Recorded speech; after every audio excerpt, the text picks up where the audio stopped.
Gracias por continuar junto a nosotros en la primera emisión de Infórmate BX. Estamos en su espacio de entrevista este jueves 11 de agosto, como lo anticipé. Ya está con nosotros Julia Evelyn Martínez, economista y docente de la UCA. Hablaremos un poco de responsabilidad fiscal, impuestos, evasión y acuerdos políticos. Julia Evelyn, qué gusto volvernos a encontrar. Sí, mucho gusto también. Buenas tardes para todos y todas. Gracias, Julia Evelyn, por estar con nosotros esta mediodía. Quiero brindarles rápidamente un contexto del tema que vamos a desarrollar en los próximos minutos. El tema de las finanzas públicas es un asunto que se ha posicionado como parte de la agenda pública en las últimas semanas.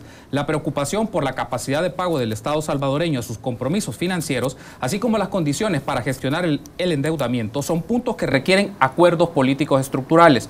En ese sentido, el presidente de la República, Salvador Sánchez Serén, a inicios del mes de julio emitió declaraciones señalando la importancia de lograr un acuerdo que le permita al gobierno un ajuste fiscal a través de una ley de responsabilidad fiscal. En la Asamblea Legislativa desde hace 2 años se discute un anteproyecto en esta temática, pero sin resultados concretos. Según el Banco Central de Reserva, a junio de este año, la deuda pública ascendía a 16.899 millones de dólares, 63% del Producto Interno Bruto. Para ampliar este tema, entonces, nos acompaña Julia Evelyn Martínez, economista y docente de la UCA. Gracias, Julia Evelyn, porque nos acompaña este mediodía. Sí. Me gustaría iniciar la entrevista con esto de responsabilidad fiscal. A su criterio, de manera precisa, Julia Evelyn, ¿cuáles son los puntos claves por los que pasa una estrategia de responsabilidad fiscal del gobierno? Bueno, una estrategia de responsabilidad fiscal lo que pretende es asegurar que las finanzas de un Estado sean manejadas, como dice la palabra, de forma responsable. Esto no significa necesariamente austeridad, no significa necesariamente que se tienen que recortar los gastos para ajustarlos a los ingresos, sino que asegurar que los recursos escasos de los cuales tiene disponibilidad el Estado sean utilizados de una manera tal que asegure la satisfacción de las necesidades sociales o más apremiantes, más prioritarias, que no haya desperdicio, que no haya, digamos, un gasto innecesario y que la política de endeudamiento del Estado también se maneje bajo criterios de responsabilidad. Ahora, fíjense que el término de responsabilidad fiscal también es un término amplio, sí, ¿verdad? Y se presta a diferentes interpretaciones, porque como yo se lo acabo de manifestar, responsabilidad es eso, o sea, hacer uso de los recursos de manera responsable. Pero ese tema responsable, los diferentes sectores y actores sociales y políticos y económicos lo pueden entender de diferente manera. Por ejemplo, para la Asociación Nacional de la Empresa Privada, para las cámaras empresariales, cuando ellos escuchan responsabilidad fiscal, están seguramente pensando en que el Estado empiece a disminuir su gasto corriente, que empiece a lo mejor a disminuir las contrataciones en el sector público o que disminuya los salarios o incluso que no cumpla con las obligaciones que tiene frente a la clase trabajadora en el sector público, como por ejemplo el tema de la actualización de los escalafones, que eso está previsto en las leyes, ¿verdad? Eso a lo mejor entiende. Entonces habrá que, para el Fondo Monetario Internacional, responsabilidad fiscal seguramente implica ajuste fiscal, ¿verdad? Por ejemplo, hacer una reforma de pensiones que aumente la edad de la jubilación, que aumente el porcentaje de cotizaciones, recortes, es decir, hay varias formas de interpretar y por eso es que debemos de tener muchísimo cuidado, primero, en saber cuál es el contenido de la ley de responsabilidad fiscal y cuáles los objetivos que persigue, porque esto sucede lo igual que con el pacto fiscal, que la gente dice, no, es que necesitamos un pacto fiscal para una ley de responsabilidad fiscal y un pacto fiscal, pero no es cualquier pacto fiscal el que requerimos, sino que ahí depende, primero, quiénes acuerden ese pacto y qué es lo que se logre en ese pacto. Julia Evelyn, de las ideas que usted recién ha mencionado, quiero retomar un aspecto que en la propuesta de ley de responsabilidad fiscal que presentó el gobierno hace un par de años mencionan, y quiero tener su apreciación sobre ello. Se habla de la carga tributaria debe alcanzar el 17% del PIB después de un periodo de estabilización. Sí. Se habla también de una sostenibilidad fiscal por debajo de niveles del 42% en el caso de la deuda pública. Pero también habla algo que usted recién mencionaba, lo de los gastos corrientes, un manejo más adecuado de estos gastos y disminuir de manera sistemática temática estos puntos. En alguna medida estas ideas son, están vinculadas a nociones que ya ha presentado el Fondo Monetario Internacional, pero no necesariamente va a ser una concepción mucho más social o con mayor apertura a otros sectores de la sociedad, lo que se concibe por responsabilidad fiscal. Yo creo que quizás habrá que aclararle, sobre todo a quienes nos están viendo en esta oportunidad, que el gobierno, yo creo que no lo podemos acusar de irresponsabilidad fiscal. Yo creo que eso es lo primero. Si vemos la evolución de cuál era el déficit fiscal, es decir, la diferencia entre los ingresos y los gastos del Estado, ¿verdad? En los últimos años, en promedio tenía el 4% del Producto Interno Bruto. Esa es la tendencia. Estamos hablando ahí más o menos alrededor de 900 millones de dólares, que generalmente se tienen entonces que financiar mediante el endeudamiento público, ¿verdad? Bonos, eurobonos, letes, etcétera, ¿verdad? Pero si nos vamos ahora a los datos que se presentan en el informe del Fondo Monetario Internacional, de la CEPAL y a partir de datos oficiales del Ministerio de Hacienda, el año pasado el déficit fiscal de El Salvador bajó al 3.3% del PIB. Entonces, no es cierto que está aumentándose el déficit fiscal. Al contrario, y el gasto corriente este año ha disminuido en un 7%. El año pasado, el gasto corriente disminuyó en un 7%. Es decir, el gobierno sí está disminuyendo gasto corriente, está disminuyendo el déficit fiscal, porque el problema de El Salvador, de las finanzas públicas, no es ese. Y ahí vuelvo a un tema que creo que ya lo hemos abordado en otra oportunidad aquí en el programa, es el tema del endeudamiento público. Es que el problema no es que el gobierno está gastando más de lo que recibe, ¿verdad? Porque como vemos está disminuyendo el déficit fiscal y eso nadie, por eso cualquier noticia o cualquier análisis que sea alarmista, que le diga, no, es que vamos a hacer un incremento del déficit, eso es mentira, eso no está ocurriendo. El problema no es ese y es lo que estamos empeñados en no ver la realidad, y la realidad es el endeudamiento. El endeudamiento, o sea, fíjese que va disminuyendo el déficit fiscal, pero lo que está aumentando es el endeudamiento público. En la actualidad ya es el 60% del Producto Interno Bruto, que es el endeudamiento público. Una buena parte de eso se utiliza para pagar las pensiones. Las pensiones, ¿cuáles pensiones? No las pensiones de futuro, sino las pensiones de las personas que están jubiladas en el sector público, no esas AFP, las que están jubiladas por el Seguro Social o las que están jubiladas por el INPEP. Entonces, que esas personas tienen que sacar del Estado, y las pensiones mínimas, ¿verdad? Que tiene que pagar también a los que están pensionados por las AFP, pero que ya se les terminaron la cuenta, ¿verdad? El ahorro, y entonces el Estado está teniendo que entrar a financiar esas pensiones. Estamos hablando de que el Estado se tiene que endeudar para pagar eso. El Estado se tiene que endeudar para a lo mejor construir hospitales o para equipar hospitales, para construir las carreteras.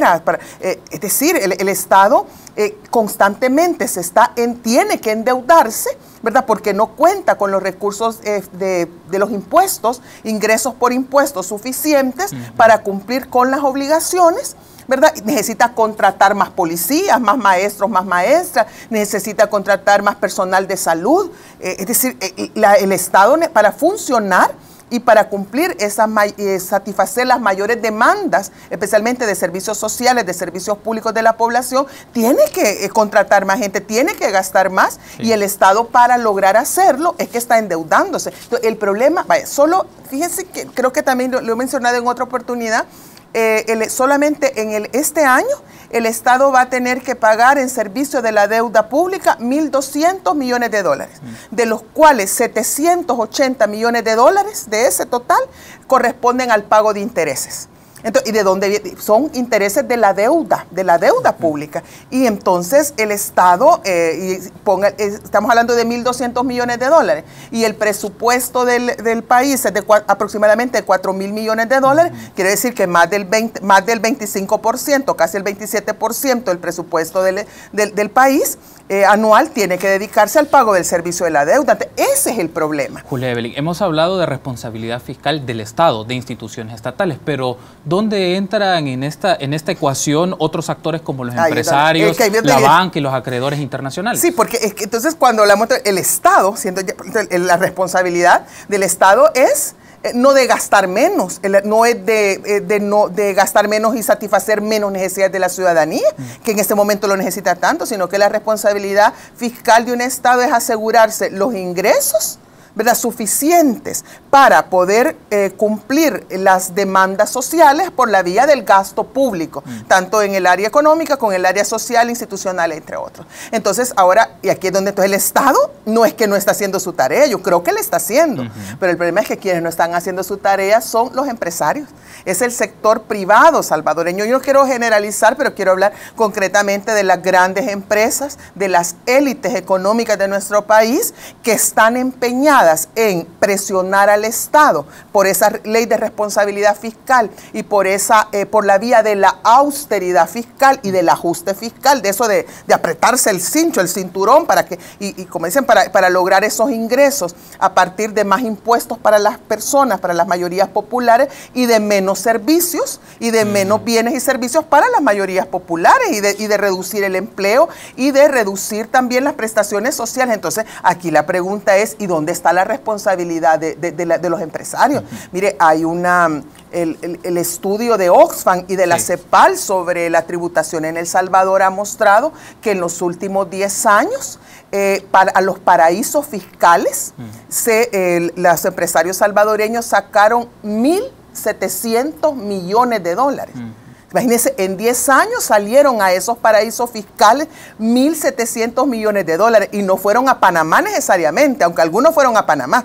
Ya sabemos que otros fueron a Luxemburgo y otros fueron a Holanda. Entonces, andan buscando paraísos fiscales a donde esconder su patrimonio, a donde esconder sus empresas, a donde esconder sus ganancias, con el único fin de no pagar impuestos. Además, no quieren el impuesto al patrimonio, no quieren impuestos sobre la renta, y entonces le exigen al Estado que sea responsable, pero no asumen la responsabilidad. Entonces, yo creo que cuando hablemos, por eso es que entrar a un pacto fiscal y a una ley de responsabilidad fiscal es más que sentarse en una pequeña reunión para ver cuántos bonos, si van a aprobar o no los bonos, los préstamos y todo, y es empezar a hablar de realmente que esta es una responsabilidad de un país y no solamente de un gobierno. Justamente ese tema lo vamos a abordar en la segunda parte de la entrevista. Julia Evelyn, si ve usted las condiciones políticas que propicien estos entendimientos en materia de ajuste fiscal. Permítanos una pausa, continuamos en su espacio de entrevista de Informa TVX, primera emisión. Regresamos.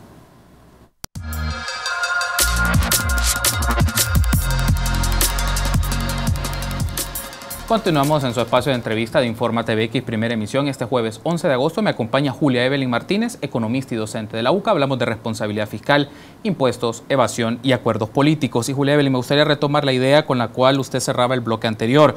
Hay una particular mención que ha hecho Oxfam y otros reportes, CEPAL, por ejemplo, de que los más ricos de este país tributan menos del 5% de la renta, y que hay 160 multimillonarios que concentran la riqueza a un porcentaje del 87% de la riqueza nacional. ¿Cómo esto afecta la responsabilidad fiscal, Julia Evelyn? Pues afecta porque riqueza en El Salvador existe. Vamos a partir creo que esa es la premisa fundamental. El Salvador no es un país pobre. Siempre dicen, no, es que somos un país pobre y por eso es que no podemos. No, en El Salvador no es que es un país pobre. En El Salvador hay mucha riqueza. El problema es que la riqueza está mal distribuida y que quienes se quedan con esa riqueza, especialmente el 10% más rico, donde se ubican estos 160 supermillonarios, ultra ricos, ¿verdad?, que tienen en conjunto tienen 21.000 millones de dólares de riqueza, que equivalen al 87% del Producto Interno Bruto de un año. Es solo para tener la dimensión de la riqueza que esta gente tiene, ¿verdad? Esta gente se niega sistemáticamente, ¿verdad?, a pagar impuestos. O sea, en El Salvador tenemos una carga tributaria que nos impide poder cumplir no solo con, digamos, la satisfacción de los derechos económicos, sociales y culturales de la población, sino que ni siquiera nos va a permitir cumplir con eso que se llama los Objetivos de Desarrollo Sostenible. O sea, porque para eso necesitaríamos una tributación del 20% del PIB. Solo para una idea. Entonces, ¿cómo se debería de concretizar la responsabilidad social empresarial? Pues haciendo que estas élites empresariales, ¿verdad?, tributen lo que les corresponde. Si es que ellos deberían de tributar el 30% de su ingreso bruto anual y solamente están tributando entre un 3% y un 5%, pero en general es menos del 5% lo que tributan, y eso es muchísimo menos proporcionalmente que lo que pagan en impuestos la mayoría de la población, que sobre todo financia al Estado por el medio del IVA. Entonces, pero mire cómo es. Entonces, esta gente, para mantener esa irresponsabilidad de esta élite económica, para no pagar impuestos, optan dos cosas. Uno, sacan su dinero a los paraísos fiscales, Panamá, Luxemburgo, Holanda, Islas Caimán, ¿verdad? Y eso se les puede seguir la ruta. Si le quisiéramos seguir la ruta del dinero y quisiéramos realmente investigar, lo podríamos hacer.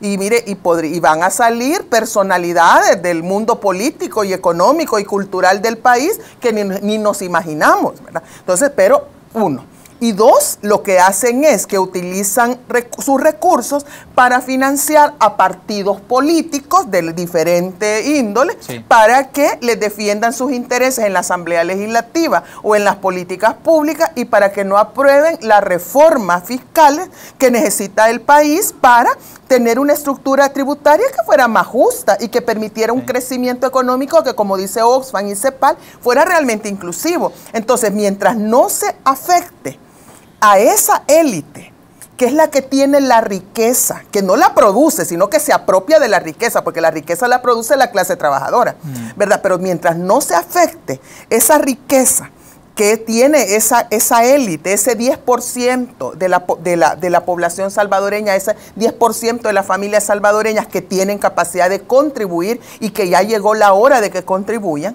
¿verdad? Entonces, el problema no se va a resolver, el problema de la sostenibilidad fiscal en El Salvador. Y yo lo que me temo, Carlos, es que lo que como ante ese poder que tienen, ¿verdad? Y como tienen, a su vez financian partidos políticos, ¿verdad? Para que defiendan sus intereses en las leyes y en las políticas públicas, yo lo que me temo es que la situación de las finanzas públicas en El Salvador es insostenible. O sea, yo digo, no por un problema de déficit, es por un problema del endeudamiento público. Ya sabemos que por eso. Y como los acreedores del gobierno de El Salvador no son instituciones internacionales ni tampoco son países, sino que son inversionistas, bancos privados, ¿verdad? Ellos no se les puede estar diciendo, mire, ahí les pago el otro año, ¿verdad? O ahí les pago dentro de un mes, espérenme. No, sino que a eso se les tiene que pagar puntualmente, ¿verdad? Entonces, como nos vamos acercando a esa situación de impago, yo sí creo que vamos a una situación de impago aproximadamente entre octubre y noviembre de este año, ¿verdad? Que va a llegar un momento en que ya no hay para pagar ni la deuda, ni tampoco a diferentes proveedores del Estado. Entonces, yo me temo que quien va a venir a hacer el acuerdo fiscal y la ley de responsabilidad fiscal va a ser el Fondo Monetario Internacional. Y el Fondo Monetario Internacional va a celebrar sesiones en las próximas semanas y el Estado salvadoreño va a entrar en una negociación de un acuerdo de préstamo stand-by y el Fondo Monetario Internacional ya dijo lo que quiere. Que se reforme el sistema de pensiones para aumentar la edad de jubilación, para aumentar las cotizaciones. Ya se dijo que tiene que reducir el empleo y los salarios en el sector público, que tiene que aumentarse el IVA del 13 al 15% y que tienen que focalizarse los subsidios, entre otras cosas. Evelyn, entonces estamos hablando con la mención que usted acaba de hacer es ajustes estructurales corregidos y aumentados, versión 2.0 de lo que ocurrió a inicio de los 90. Con un discurso, oiga bien, pero con un discurso social. Ajá. Porque por eso es por eso es que hablamos me gusta esto del 2.0, es una versión recargada, digamos, de los programas de ajuste estructural del Fondo Monetario Internacional, pero ¿qué? Porque son las mismas medidas. O sea, más recorte del gasto social, menos empleo público, menos impuestos para las empresas, porque menos impuestos ellos están proponiendo menos impuestos para las empresas, fíjese bien.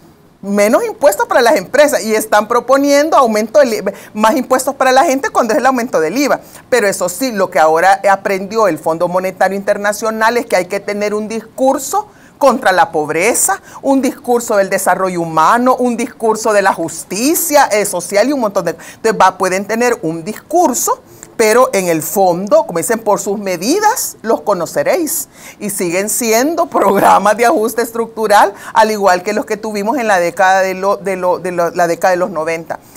Yo lamentablemente creo que el gobierno de El Salvador está en un laberinto, está perdido en un laberinto y sin apoyos necesarios realmente para tener una negociación exitosa con el Fondo Monetario Internacional. Yo sé que el gobierno y los funcionarios han dicho que no van a permitir el aumento del IVA, que no van a permitir esto y lo otro, pero ya sabemos que no hay que creerles, porque ellos dicen una cosa y terminan haciendo otra. Julia Evelyn, aquí entra la dimensión política del asunto, las relaciones de poder. ¿Usted considera que el gobierno de la República en este momento tiene algún margen de maniobra o algún cartucho que jugarse para la negociación? ¿O está en una circunstancia básicamente de asumir disposiciones del Fondo Monetario? Mire, no sé cómo se lo pongo porque no me gusta ser así apocalíptica, eso sí no me gusta, pero la situación es durísima. El futuro de la economía salvadoreña y de las finanzas públicas se tienen que ver desde una perspectiva, no pesimista, hay que verlo de forma realista. Es decir, el gobierno está haciendo lo que puede, pero puede ser muy poco. El margen de maniobra que tiene es mínimo y el problema son sus alianzas. No tiene las alianzas con los sectores económicos o con los sectores sociales o populares, ¿verdad?, que le permitieran tener capacidad de realizar un proceso de reforma fiscal, ¿verdad?, y de ajuste fiscal propio, ¿verdad?, en función de las necesidades del país y no en función de las necesidades de las élites o de las imposiciones que vengan del Fondo Monetario Internacional, porque el Estado, el gobierno de El Salvador y concretamente el partido FMLN ha desaprovechado el tiempo tratando de convencer y de encantar, como dicen, a la empresa privada y de tener una visión, ¿verdad?, o de presentarse como un gobierno amistoso con la empresa privada, y ha descuidado sus alianzas con los sectores populares y con los sectores sociales e incluso los sectores académicos, que en este momento podríamos de alguna manera hacerle fuerza, hacer esos apoyos que el gobierno necesita para resistir a esa negociación con el Fondo Monetario Internacional. Bueno, pero concretamente, respondiendo a su pregunta, no tiene ese margen, no tiene esa capacidad de maniobra, y yo me temo que ya está preparándose, como dicen, bajo de agua, bajo en la mesa, ya se están preparando una especie de rendimiento, ¿verdad?, de rendición, ¿verdad?, de rendición frente al Fondo Monetario Internacional. Porque con el tema del Fondo Monetario Internacional no solo es que se necesita el préstamo de contingencia para evitar la iliquidez o el impago del gobierno, no solamente es eso, sino que también se necesita que el Fondo Monetario Internacional dé el aval al gobierno si es que necesita nuevas emisiones de deuda pública, porque los acreedores internacionales, especialmente la banca internacional que compra la deuda del Salvador, no solo se fija en la calificación que dan de riesgo, que dan las calificadoras de riesgo, sino que también en casos como una economía como la del Salvador, que está en este momento en una situación de gran inestabilidad, también se buscan el aval, digamos, el visto bueno del Fondo Monetario Internacional, y entonces ahora como que todo está listo para que el Fondo Monetario Internacional termine definiendo y diseñando la política pública económica del país en los próximos meses. En ese caso, Julia Evelyn, hay algo que me llama mucho a mí la atención y quiero ponerlo a su discusión. Entonces las condiciones de impago del país es una situación perniciosa de la cual no va a salir, es como que fuera un círculo vicioso, en la medida que favorece a los acreedores de que el país se encuentre en unas condiciones de impago altas y eso le obliga a negociar o hacer acuerdos de su deuda a contraentrega de políticas públicas o medidas con cierta índole. Entonces no se puede salir de ese círculo. Es que eso se llama la trampa de la deuda, que por cierto, bueno, hay muchos economistas a nivel internacional y nacional que han hablado de eso.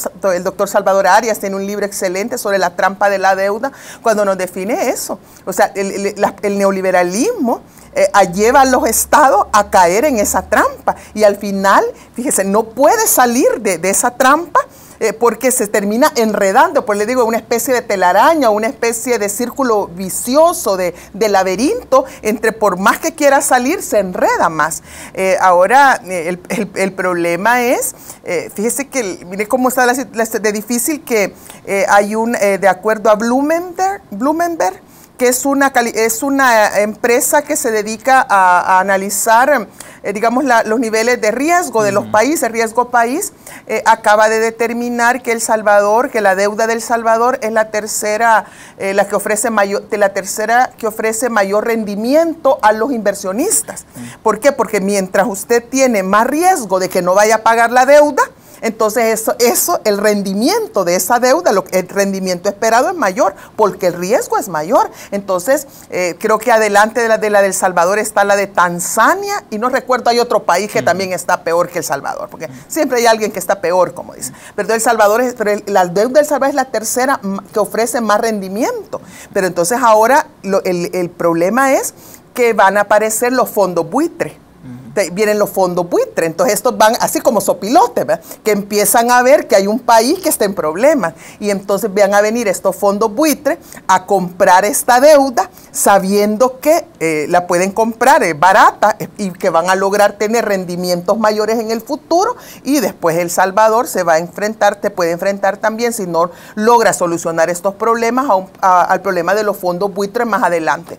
Mire, yo sé que las cosas se ven difíciles, que se ven poco optimistas, pero yo creo que sí hay solución. Claro que sí hay solución, pero esa solución solamente se puede hacer al margen del Fondo Monetario Internacional y al margen de las presiones que están realizando los partidos políticos como el partido Arena. ¿Está dispuesto un gobierno a asumir ese riesgo? Un gobierno debería, yo no digo que se pelee con el Fondo Monetario Internacional ni que rompa, pero sí que pueda liderar un acuerdo fiscal. O sea, un acuerdo fiscal en el cual esté orientado no solo a reducir, bueno, tendrá que reducir algunos gastos.